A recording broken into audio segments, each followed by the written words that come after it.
அதாவது நான் நிறையா எக்ஸிபிஷன்ஸ் வந்து திரைப்படாவுக்கு வந்திருக்கேன். அது நிறைய ஓவிய கலைஞர்களுடைய திரைப்படாவுக்கு சமீபத்தில் கூட வந்தேன். நான் ஒரு மாதம் முன்னாடி நான் இவர் கூட வந்துட்டு போனோம். அதுக்கு முன்னாடி கூட வந்திருக்கோம்.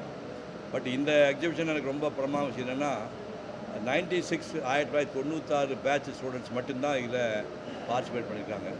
இந்த அத்தனை ஓவியங்களுமே வந்து ரொம்ப பிரமாதமாக இருக்குது. நான் வந்து 1965 பேட்ச், அதாவது 1959 65 வரைக்கும் நான் ஓவிய கல்லூரியில் படித்தேன். நான் படித்த காலத்தில் டோட்டலாக மாடர்ன் ஆர்ட் வந்து உச்சத்துக்கு வந்துடுச்சு. மாடர்ன் ஆர்ட்டு டாப்புக்கு வந்துடுச்சு. அகாடமிக்காக ஒரு வரைஞ்ச ஒரே பயிற்சியாளர் நான் ஒருத்தன் தான். எனக்கு முன்னாடி சுரேந்திரநாத் ஒரு மாஸ்டர் இருந்தார். ஜிடி பாலராஜா ரொம்ப முன்னாடி இருந்தவங்க. பாக்கி எங்கள் காலத்தில் வாத்தியார்கள் ஸ்டூடெண்ட்ஸ் எல்லாமே எனக்கு அப்புறமா வந்து அகாடமிக்காக வந்து அந்த ஃபேன் நல்லா இருந்துச்சு. அது ஓடனு விட்டுருக்கு, காற்று விட்டு நல்லா இருக்கு. ஃபேன் வரட்டு, ஓகே, தேங்க்ஸ். எனக்கு பின்னாடி வந்து 10 வருஷத்துக்கு அப்புறம் வந்த ஓவியர்களில் அகாடமிக்காக வரைஞ்சிட்டு ஒரே ஆள் இவர் தான். இவர் முதுகெலும்பு உள்ள ஒரு ஆள். எனக்கெல்லாம் முதுகெலும்பு கிடையாது. நான் வந்து இந்த துறையை விட்டு ஓடி போயிட்டேன். நான் ஓடி போனால் கூட ஒரு 24 வயசில் நான் சினிமாவில் நடிக்கிறதுக்கு போயிட்டேன். என்னுடைய 17 வயசுலேருந்து 24 வயசுக்கு வரைஞ்ச முக்கியமான ஓவியங்களை மட்டும் இதில் காட்டப்பட நிறையா காட்டுக்கு நேரம் இல்லை. சும்மா ஒரு சாம்பிள் காட்டுறேன். எங்கள் ஊரில் வந்து குடிக்க தண்ணி கிடையாது, டாய்லெட் வசதி கிடையாது, பள்ளிக்கூடம் கிடையாது. அப்படி ஊரில் வந்து பிறந்து 15 பேர் படிக்க ஆரம்பித்து கடைசியில் ஒருத்தர் எஸ்எல்சி பண்ணிட்டு வெளியே வந்தேன். நான் 1957 ஊரை விட்டு நான் வெளியில் வந்தேன்.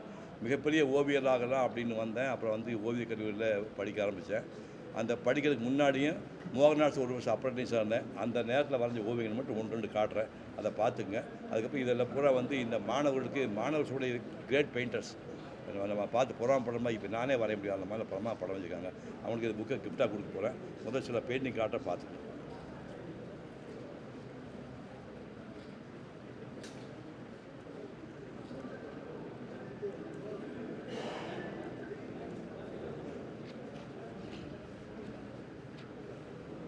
அலிபாபான்னு ஒரு படம் வந்துச்சு, அதில் எம்ஜிஆர் படம்.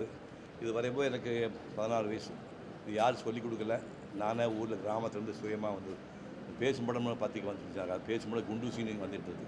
அதை பார்த்து இது 1957 நான் யார் சொல்லிக் கொடுக்காமல் வரைஞ்ச ஓவியம் இது.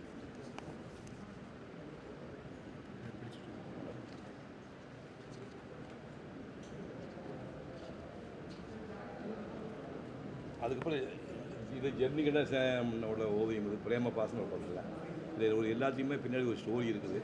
இந்த படத்தை வரைஞ்சி ஒரு சாதாரண பையன் இந்த படத்தை வந்து ஜெமினி கணேசனுக்கு 1957 நான் அனுப்புகிறேன். மற்ற எந்த நடிகருமே பதில் போடலை. ஜெமினி கணேசன் என்ன பண்ணார், அடையே ஒரு படம் பையன் வந்து காய்ச்சி அவர் படித்த ஒரு பிஎஸ்சி படித்த ஒரு பட்டதாரி, ஒரு மரியாதைக்குரிய ஆள். இதை பார்த்துட்டு எனக்கு ஒரு லெட்டர் ஒன்று போட்டு வருங்காலத்தில் நீ பெரிய ஆர்டிஸ்டாக வரவேன்னு ஒரு ஃபோட்டோ ஒன்று அனுப்பியிருந்தார். நல்லா ஞாபகங்க. இது 57 இந்த படத்தை நான் வரைஞ்சி அனுப்புகிறேன். இதுக்கு ஒரு பதில் தெரிவித்து ஒரு ஆட்டோக்காக ஒரு ஃபோட்டோ அனுப்பியிருந்தார். ஒரு 3 வருஷம் இடைவெளியில் மெட்ராஸ் வந்து அதே பையன் அவர் எந்த படத்தை கொடுத்தாலும் ஜெமினி கணேசன் அந்த படத்தை அடுத்த 3 வருஷத்தில் நான் வரைஞ்ச ஓவியம்.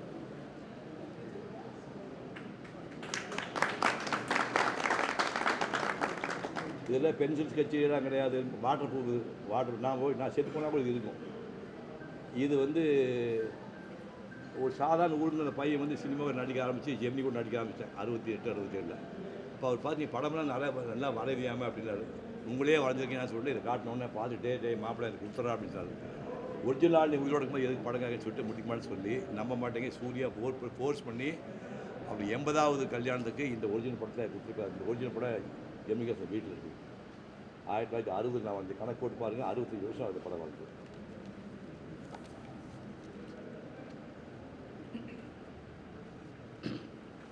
இயேசுநாதர் பிறப்பை பேஸ் பண்ண படம் இது. மாட்டு தொழுவம் மாட்டு அந்த கட்டிலில் வந்து ஜீசஸ் இருக்கிறா, பக்கத்தில் மேரி உட்காந்துருக்கா, கீழே ஜோசப்பு ஆட்டுகள் இருக்கிறாங்க. இந்த படம் வந்து ஒரு கிளாஸுக்கு போயிட்டு சாயங்காலம் உட்காந்து ஒரு வாரம் வரைஞ்ச ஓவியம் தான். வாட்டர் ப்ரூஃப் வரைஞ்சிட்டு இருக்கும்போதே காஞ்சி போய் திரும்ப கரெக்ஷன் பண்ண முடியாது, அந்த மாதிரி ஓவியம்.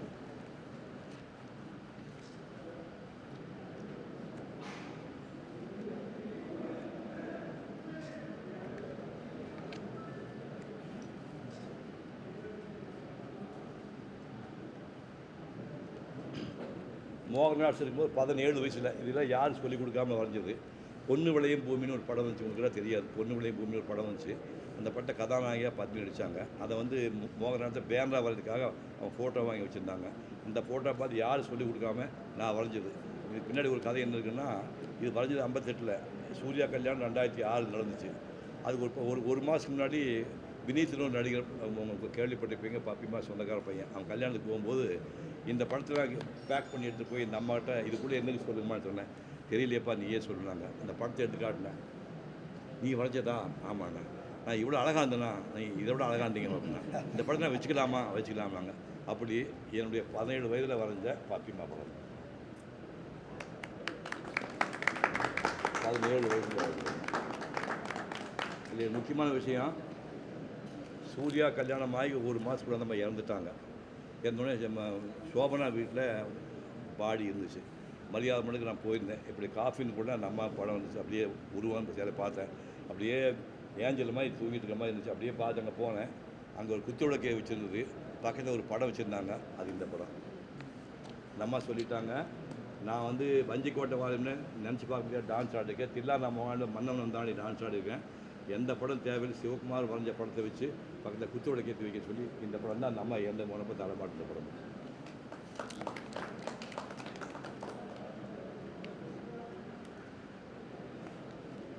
இங்கேருந்து 1961 மகாபலி சைக்கிளில் போய் பாட்டக்கடையில் சைக்கிளில் போய் ஐயர்கள் அகராத்தை வேறு சென்னையில் படுத்துட்டு ஒரு 4 ஆட்டுக்குட்டி நாய் தூக்கிட்டு இருந்தது, தெரு நாய். அதில் விரட்டி விட்டு அந்த சென்னையில் நாங்கள் படுத்துட்டு 7 மணி கடற்கரையோட டாய்லெட்லாம் போயிட்டு வந்து மாமல்லபுரம் காப்பையாக இன்னும் இருக்குது. அந்த ஓட்டை போய் டிஃபன் சாப்பிட்டு காலையில் உட்காந்து 5 ரதங்களில் ஒரு ரதத்தை அது 3 மணி நேரத்தை வரைஞ்ச பாட்டக்கடை 61 1960.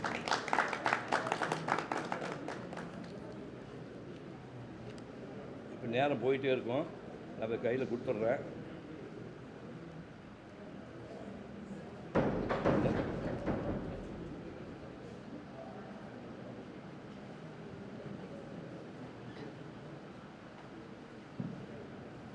ஒரு தம்பி கேட்டான் இல்லையா, நான் ஃபாஸ்ட்டாக வரைஞ்சேன் யார் சொல்லு, ஒரு ஸ்கெட்ச் ஒன்று வேகமாக போட்டான்னு யாரும் நம்ம யார் அது கிருஷ்ணன்ல நீ தானா அறிவாளி.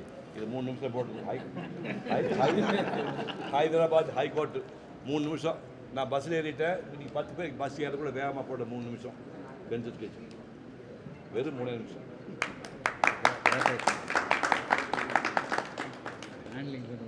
ஆமாம் ஆமாம். நீங்கள் காலேஜுக்கு வாத்தியாரம் சம்பளம் யார் கொடுக்கறது? இது வந்து 1959 போட்ட பேபி படம். இந்த படம் பேபியோட 59 வருஷம் கணக்கு போட்டு பாருங்க. அந்த கண்ணீர் கூட அது பேப்பரோட கலரை விட்டுட்டு ஒயிட் கலர் யூஸ் பண்ணாமல் கண்ணீர் கூட அது வரைஞ்சது. இது 59ல் வரைஞ்ச படம். அது கடைசி இது வந்து டாக்டர் ராதாகிருஷ்ணன் வந்து அவர்கிட்டே கையெழுத்து வாங்கியிருக்கேன். ஜனாதிபதியாக வந்து ராதாகிருஷ்ணன் ராதாகிருஷ்ணே கையெழுத்து வாங்கினது.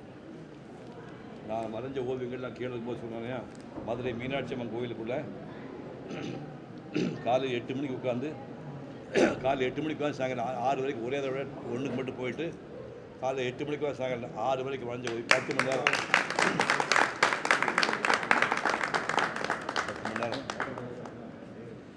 ஸோ மிச்சத்தெல்லாம் நீங்கள் அப்புறமா பார்த்துக்க வேண்டியதுதான். நான் இப்போ வந்து இந்த மாதிரி புத்தகத்தை இன்றைக்கி நான் என் குழந்தைங்க தான், அவங்களாம் எல்லாம் என் குழந்தைங்க வயசு தான். அதை விட முதல்ல அருளாசனுக்கு தான் தேங்க் பண்ணணும். என் தம்பி அவன் வந்து இப்போ நான் பண்ண வேண்டிய வேலை அவன் பண்ணியிருக்கான். அவங்க சிஷியர்கள்லாம் சேர்த்து இவரையும் சேர்த்து நான் என்னுடைய சிஷியனை ஏற்றுக்கிறேன். முதல் கிஃப்ட் வந்து இந்த புத்தகம் அவருக்கு. அப்புறம் திருஷ்டி வச்சு